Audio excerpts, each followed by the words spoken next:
Marketing and Digital, and Preston is the Director of Loyalty and CRM, and they're obviously both at Burger King, and you know, you don't really need to hear anything more from me, so take it away, guys. All right. All right, so can you guys hear me in the back, by the way? I'm going to try my best to project, but I'll get there. Okay, cool. So yeah, we're going to try to be a little dynamic with this, as we always can be. So we're going to be showing a little bit of slides. I'm a little sad they're not going to be all big and pretty because of all the effort we put into it. But yeah, let's go ahead and jump into it. So really we're here today to kind of talk to you guys through a little bit how our team and how Burger King Loyalty and CRM specifically is engaging with the Gen Z audience. So as mentioned, I'm Preston Nex. I oversee the loyalty program for Burger King in the United States. And I'm Erica, and I lead the CRM program.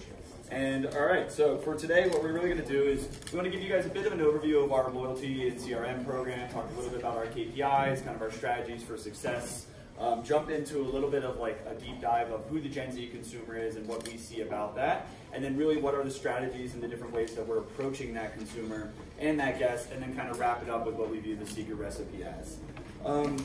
Maybe not as fun if you can't see this QR code. We know it's almost lunchtime and we wanted to gift you guys. Obviously this presentation is going to be a great way to show how our team is working and engaging with Gen Z, but the best way to continue and understand how Burger King is doing it is to download our app, sign up for the Royal Perks program. So we have a free Whopper code here, so if you download our app, so yeah, we'll share this QR code at some other point. The promo code is media-post, so if you download our app, you go to our offers tab, you will find a little promo code entry tool where you can get your free Whopper. So I saw Burger King on the way in, so feel free to take advantage. You see a couple sharpshooters with the cameras too. So, cool. So jumping into our program, so the overall loyalty program is Royal Perks. So really what it is it's your classic earn and burn program where you spend $1, you get 10 crowns, crowns being essentially the equivalent of points. What really separates our program, it's pretty much very on par with what our competition is doing, but what separates us apart is we really lean into the have it your way mentality where we allow guests to redeem over 80 plus menu items, so pretty much the entire menu is available for redemption, along with this really unique benefit of upsize. So guests who are part of the loyalty program when they're making an order on the mobile app are actually able to upsize a medium fry to a large fry, a small drink to a medium drink, and so on. Our loyalty program lives on pretty much 4 different platforms. Obviously, when we're trying to kind of educate our different agency partners and others, we really want them to not view Royal Perks for the loyalty program as the app. We want them to view the loyalty program as almost the overarching way that we're going to be engaging our guests and driving them there. So yes, we do a lot of our traffic on the BK app and BK.com, but we're also present inside of our kiosks.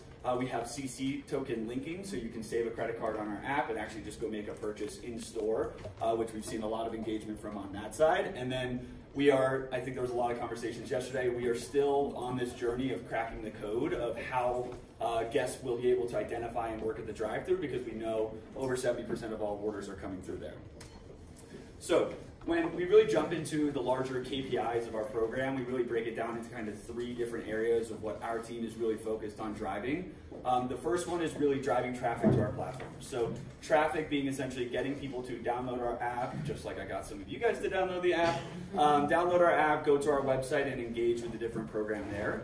The second one is really around guest frequency. So on the guest frequency piece, we know that our loyalty program, we've seen a lot of success in getting guests to come much more often, and we believe that's how loyalty really wins in this larger space. And then the third one, and probably one of the most important one, is driving profitable transactions for our franchisees. So we are a franchisor. We can obviously find different ways to go ahead and drive a bunch of scale and drive a bunch of frequency. But if I'm giving away 40% gross profit margins, I'm going to get a lot of angry phone calls from a lot of angry franchisees. So it's really about kind of balancing that out. Cool. And honestly, so when we think about it, really the larger North Star goal is on driving profitable and incremental traffic. So as I said, you think about a lot of these analog guests starting to come much more often into the apps and everything, but really what we have to be focused on is driving profitability for the franchise system. And then really the kind of framework for how we approach it, I wish you could see it here, is almost kind of into 3 different pillars. So it's grow, know, and serve.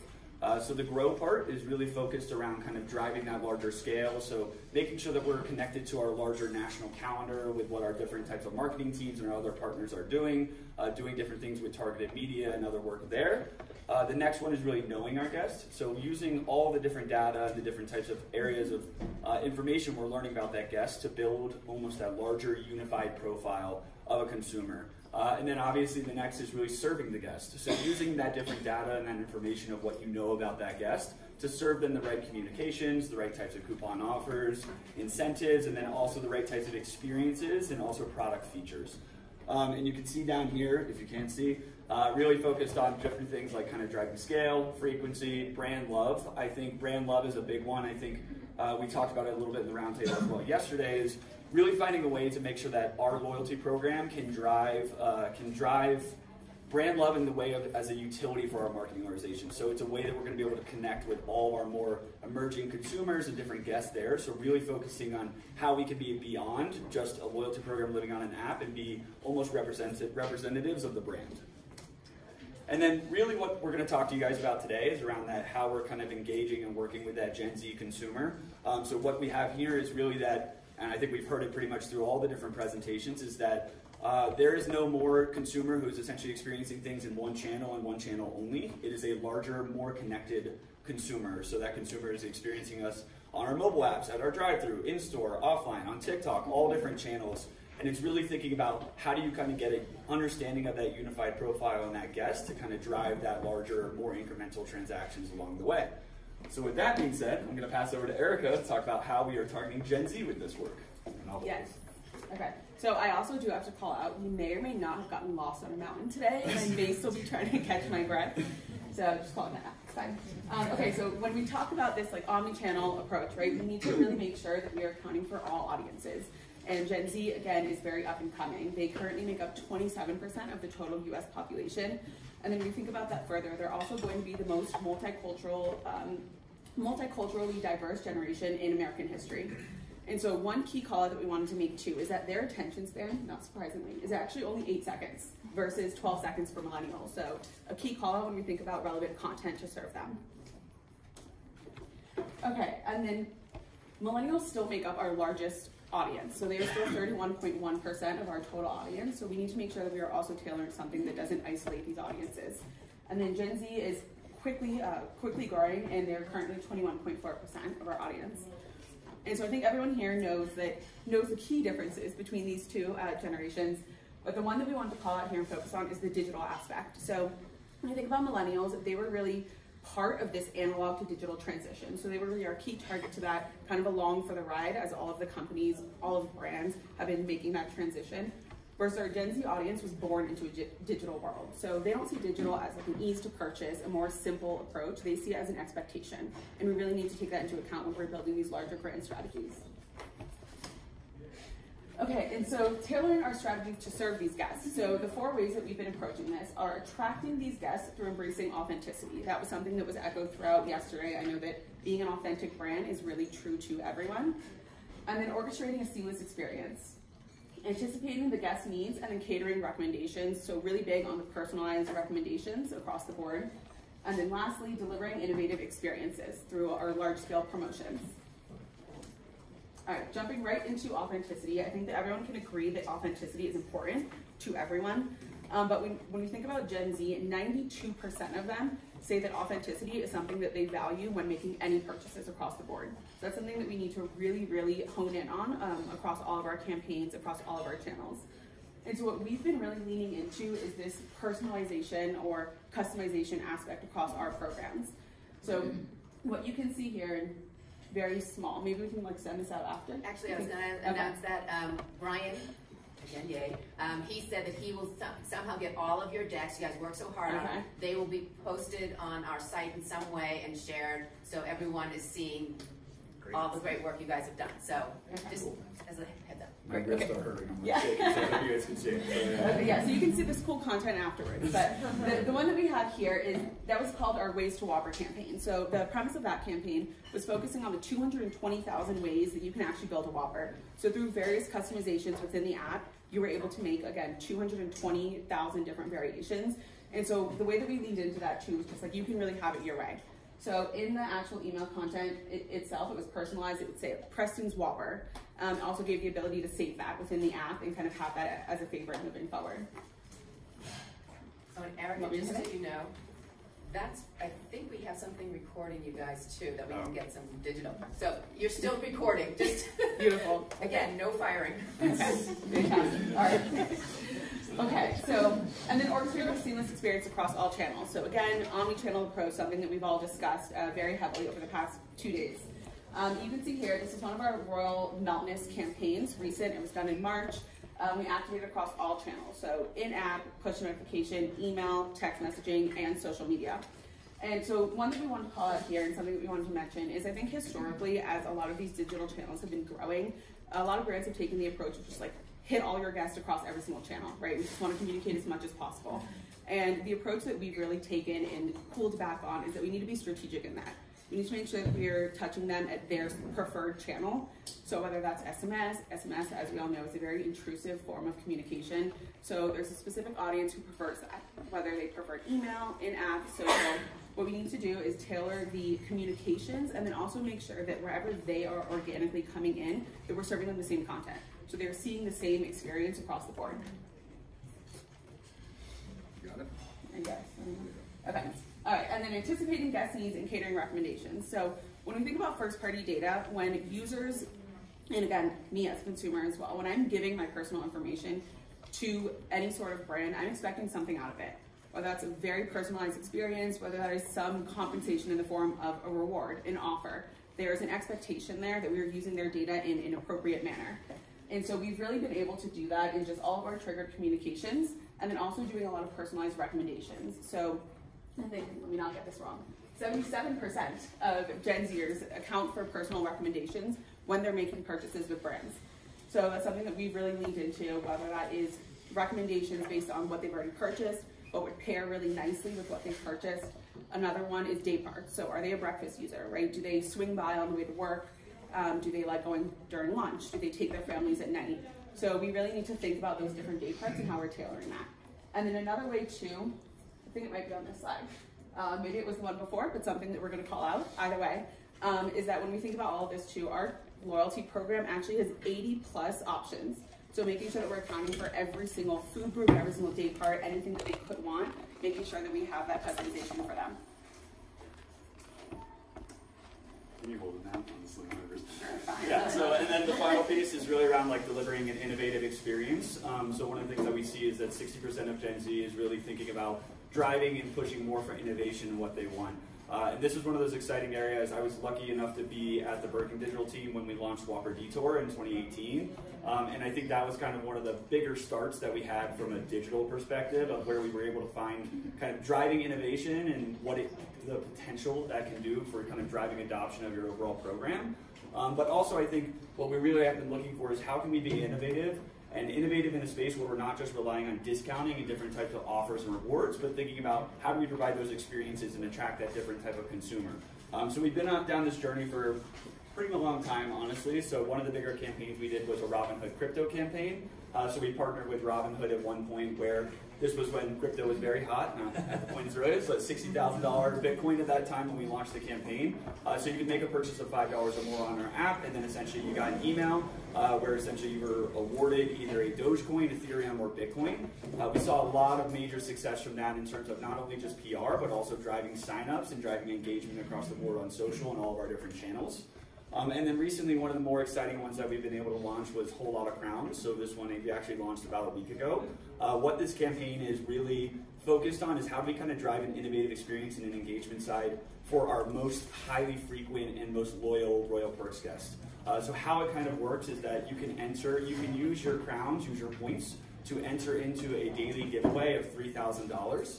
The catch is that you have to have made a purchase within the last 7 days. So if you think about how do you drive retention, frequency, and that engagement there, while also burning points from a financial liability side, we've seen a lot of success since the launch of this campaign, and are continuing to think about how do we kind of drive these more larger, almost program benefits that aren't related to rewards and offers, but more about the exclusivity and the different types of builds there.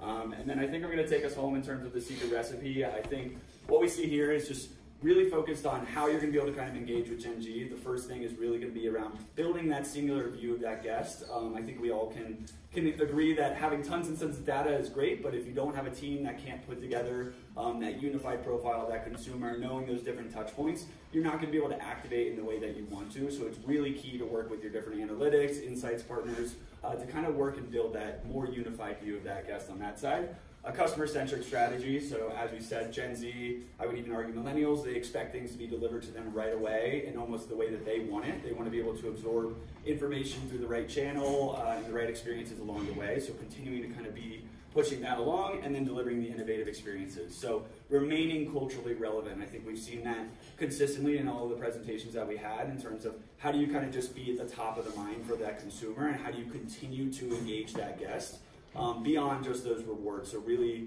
I think, download our app, continue to watch all the different experiences that we're doing there because we're going to continue to start kind of testing our way into finding ways to drive innovation without discounts and rewards and are very excited for the future ahead. So thank you guys very much. Hope you enjoyed it.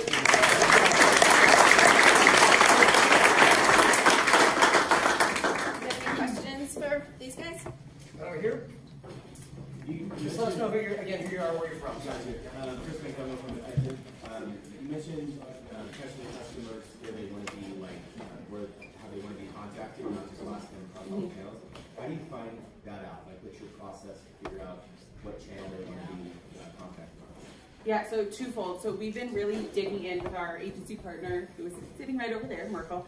We've been really digging into the analysis of the customer profile, right, and just understanding from totality as groups what their preferred methods are across various brands as well. So that's one side of it that we're really trying to dig into. And then just from our standpoint and the first party information that we have, we're really, really analyzing all of our engagement.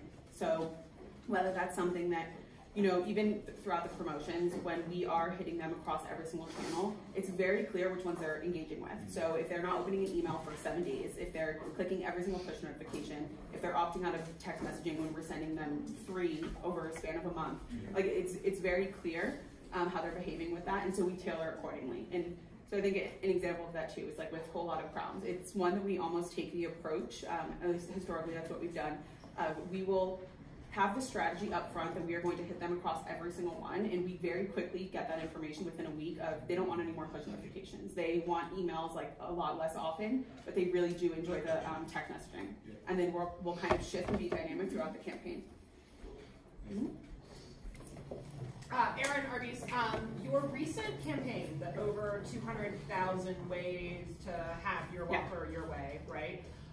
How did you guys limit ops complexity and making that messaging? Great question. How'd you get ops to solve it? My operators may kill me.